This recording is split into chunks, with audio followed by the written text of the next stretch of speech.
My name is Stephen King. I've written several motion pictures, but I want to tell you about a movie called Maximum Overdrive, which is the first one I've directed.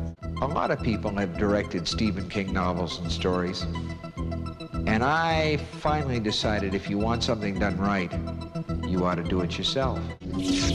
I'm gonna scare the hell out of you.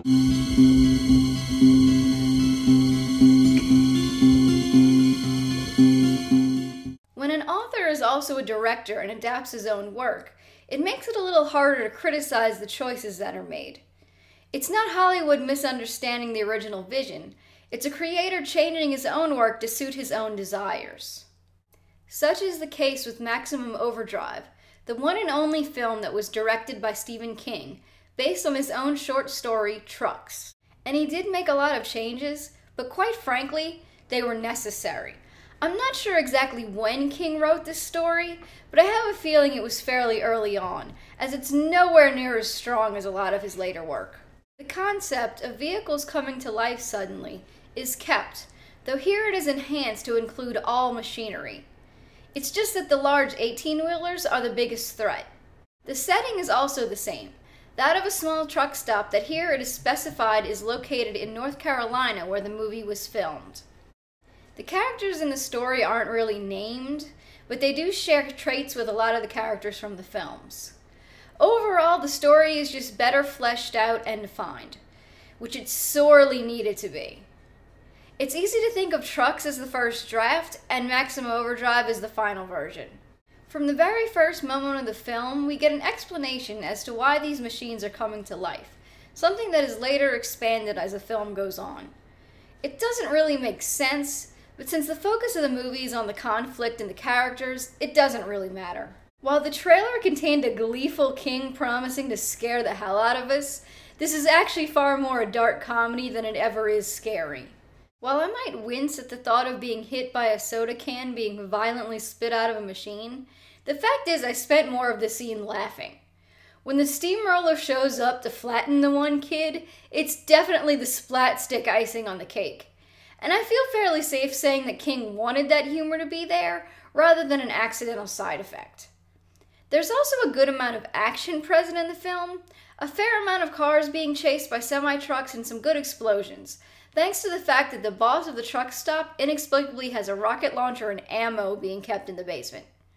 Don't bother thinking too hard about that. Basically, the guy is a total asshole who cheats his workers out of pay, so why not also let him have a stockpile of weapons? Really? Don't think too hard is probably the best piece of advice you could be given about this movie in general.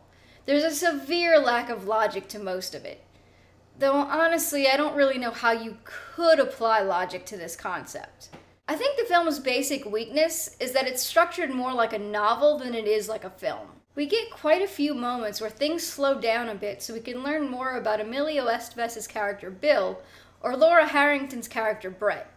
It makes the pacing of the film very uneven to the point that it feels longer than its 97-minute running time. But given that King had literally no experience directing before, and by his own admission was high on coke for most of the filming, it's a pretty decent effort. I also like the fact that nearly all of the characters make it out of this one alive. So often with these kinds of films, the characters are picked off one by one until only our hero, his love interest, and maybe the child are left standing. So it's nice to see a subversion of that, even if Yeardley Smith's character isn't exactly worth saving. Curtis, when can we get off this boat? You know I get seasick. Oh, I think I'm gonna watch my cookies. Another thing worth mentioning is that the soundtrack is done by AC/DC. Full disclosure here, I hate them. Musically, they're not a bad band, but the vocalist just grates on my ears, and I don't understand how anyone can listen to that screeching all the time. Ugh, I'm sorry. But fortunately, most of the songs in the film are instrumental, so it didn't annoy me anywhere near as much as I expected it to. I don't think the songs work as well here as they do in the Iron Man films, but they work well enough. I imagine it has a lot to do with the fact that most of these were pre-existing songs rather than freshly recorded for the film. Speaking of Iron Man, The film has another tie-in to Marvel Comics in that the Green Goblin's head is on the front of the main 18-wheeler. It's rebranded as a mascot for a fictional toy company, but I imagine they probably had to ask Marvel Comics permission to use the image. Its red glowing eyes are a fun effect that help to make it seem like there's a demon haunting the vehicle. Except it's not a demon. It's aliens with remote controls hiding in the tail of a comet. I'm willing to forgive that amount of ridiculousness, but not so much the fact that Bill guesses that is exactly what it is without having any evidence to support it, unless he's supposed to be one of those psychic characters that always shows up in Stephen King stories. While Maximum Overdrive may have chosen a different name, it was still a pretty good adaptation that kept pretty close to the story and enhanced it where it needed to. So I have a really hard time understanding why anyone sat around and thought, I need to do my own adaptation of this. And yet, they did. This is not exactly an amazing, iconic story for the ages. It's trucks coming to life. Regardless, despite sharing the name of the short story, this one varies a bit more. The setting is right outside of Area 51, so that they can blame the military and aliens for the strange happenings. But it's never fully explained in any logical way. And while I appreciate the trucks not spontaneously learning Morse code in order to communicate with the humans like they do in the story, the fact that they communicate with each other via their horns is somehow even more ridiculous to me. We've got a fairly large cast of characters here, and while attempts are made to give them all backstories, they are still one-dimensional. We've got the widowed father, Ray, played by Timothy Busfield of 30-something fame, and his son. Hope, a woman who proves you can go home again after a painful divorce, and leads camping expeditions right outside of Area 51 for tourists hoping to see evidence of aliens. An aging hippie, a former military man and his rebellious daughter, an old veteran working at the truck stop, an eccentric couple, and 2 belligerent truckers round out the cast. I think that a large part of the problem is that this movie plays itself very straight. It tries to be mostly about the drama between the characters, but the combination of the writing and the performances just don't make it work. In the middle of the film, they decided to bring in just the right amount of camp, finally.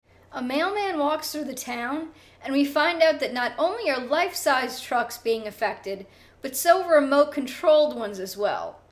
The gory death of the mailman as he gets his head bashed in by the Tonka truck is pretty hysterical, but given how dry the rest of the film comes off, I'm not sure it was intentional.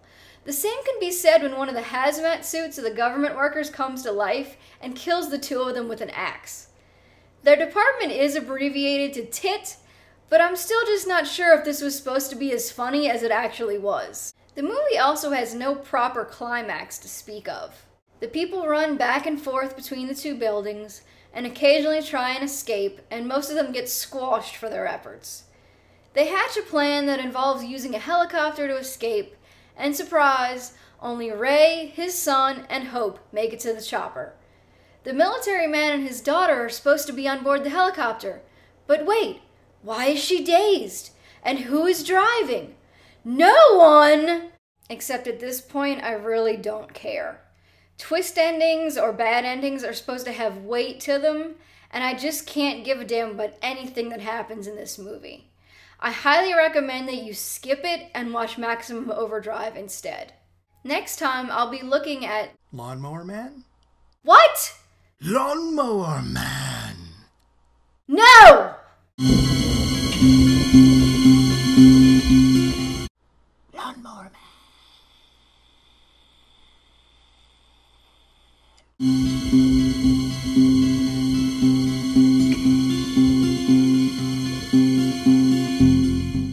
How could you not watch him? He's so cute. I'm God here. Oh, yes, you are. Mwah.